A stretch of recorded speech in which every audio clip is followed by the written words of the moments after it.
नमस्कार दोस्तों। तो हमने एक सीरीज शुरू की थी, एक श्रृंखला शुरू की थी जिसमें कि हम वर्ल्ड ज्योग्राफी के और जो भारतीय ज्योग्राफी है उसके श्रृंखला चला रहे थे। सभी वनडे एग्जाम में जो महत्वपूर्ण तथ्य और जो सिद्धांत आते हैं उनके बारे में हम चर्चा कर रहे थे। तो आज से हम पहला चैप्टर शुरू कर रहे हैं जिसका नाम है ब्रह्मांड। ब्रह्मांड राइटिंग में थोड़ी दिक्कत है लेकिन आप समझ जाइए। ब्रह्मांड होता क्या है, सबसे पहले इस चीज की शुरुआत करते हैं। एक छोटे से छोटे अणु से लेकर के बड़ी बड़ी आकाश गंगाएं और ये सारा कुछ जो भी पदार्थ है वो सब कुछ ब्रह्मांड है। ब्रह्मांड में तारे भी शामिल किए जाते हैं, आकाश गंगाएं, ये ग्रह, उपग्रह, उल्का, सब कुछ जो कुछ भी द्रव्यमान है वो सब कुछ ब्रह्मांड में शामिल किया जाता है। ब्रह्मांड में सब कुछ शामिल किया जाता है। ब्रह्मांड के बारे में दो चीजें हैं, एक है संकल्पनाएं और दूसरी चीज है सिद्धांत। संकल्पनाएं जो है वो एक तरह की इमेजिनरी है, एक तरह का काव्य है, एक तरह की कल्पना है जिसके बारे में इस तरह के विचार दिए गए हैं कि ये ब्रह्मांड क्या है, ये ब्रह्मांड कैसा है, आदि आदि। ये सब चीजें ब्रह्मांड के बारे में कल्पना की गई है। और कहते हैं ना कि किसी भी जो चीज हम सोचते हैं वो एक न एक दिन सत्य होती है। तो किसी भी चीज का आधार सबसे पहले संकल्पना होती है। तो जब संकल्पना दी गई उसी के आधार पर आगे चलकर के सिद्धांत बने। सिद्धांत जो होते हैं वो प्रमाणित होते हैं, ये किसी भी तरह की कल्पना नहीं होती। इनका प्रमाण होता है, इनके कुछ तथ्य होते हैं जिसके आधार पर इन्हें वैज्ञानिक तौर पर सिद्ध किया जा सकता है। ये संकल्पनाएं जो होती हैं इन्हें वैज्ञानिक तौर पर सिद्ध नहीं किया जा सकता। तो सबसे पहले हम संकल्पनाओं की बात करेंगे। सबसे पहले संकल्पना क्लियर होने के बाद हम सिद्धांत के ऊपर जाएंगे। संकल्पनाएं जो दी थी उसमें सबसे पहले संकल्पना टोलमी जी ने दी थी। ये पहले भूगोलवेता, महान भूगोलवेता थे जिन्होंने संकल्पना दी थी ब्रह्मांड के बारे में। और इन्होंने सौरमंडल के बारे में भी एक संकल्पना दी थी। इन्होंने भू केंद्रित संकल्पना दी थी। इसका विषय क्या है कि इन्होंने बताया कि जो पृथ्वी है वो स्थिर है, वो एक जगह पर रुकी हुई है, जबकि सूर्य जो है वो चारों तरफ पृथ्वी के चक्कर लगा रहा है। ये सबसे पहली जो थी संकल्पना दी जो टोलमी ने दी थी। लेकिन आगे चल करके ये संकल्पना गलत साबित होती है। आगे एक भारत में महान एक ऋषि हुए थे, एक वैज्ञानिक हुए थे, वराहमिहिर हुए थे। वो 6वीं शताब्दी में थे। उन्होंने भी सबसे पहले सूर्य केंद्रित सिद्धांत दिया था। लेकिन अफसोस की बात है कि हमारी भारतीय चीजें, भारतीय तथ्य छुपा दिए गए या फिर उनका आगे जाकर के प्रचार प्रसार नहीं हो पाया। तो वराहमिहिर जी को आमतौर पर इग्नोर कर दिया जाता है, छोड़ दिया जाता है।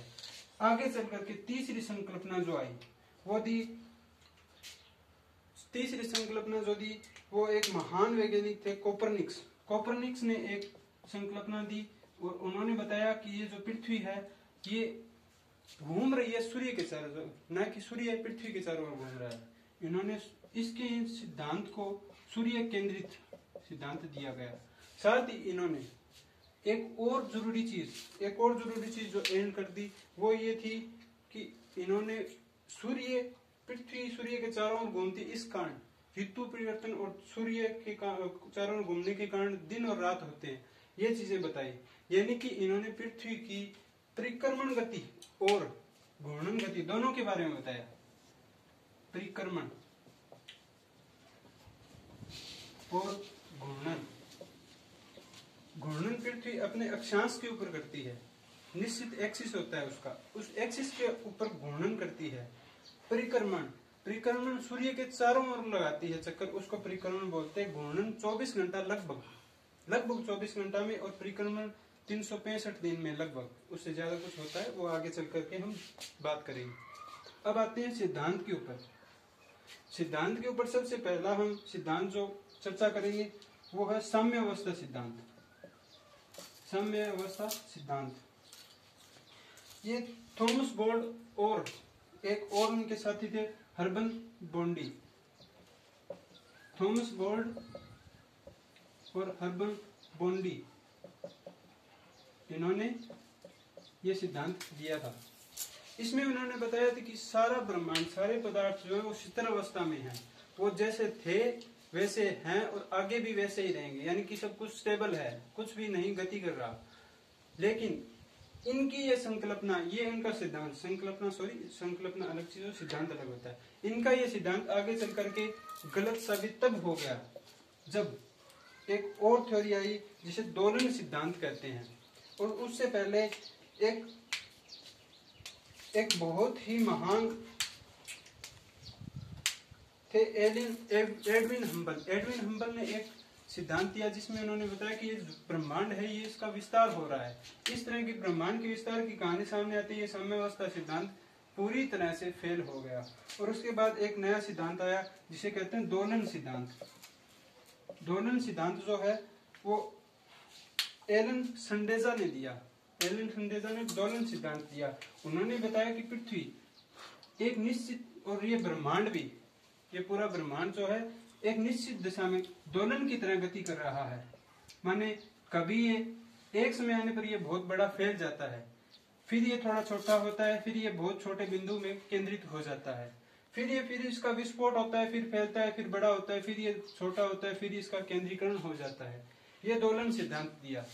उसके बाद एक सबसे इम्पोर्टेंट और बहुत ही महत्वपूर्ण, जिसे हम कह सकते हैं आज वर्तमान में ये साबित हो चुका है और ये एक बहुत ही अब का प्रचलित सिद्धांत है, जिसे कहते हैं बिग बैंग थ्योरी।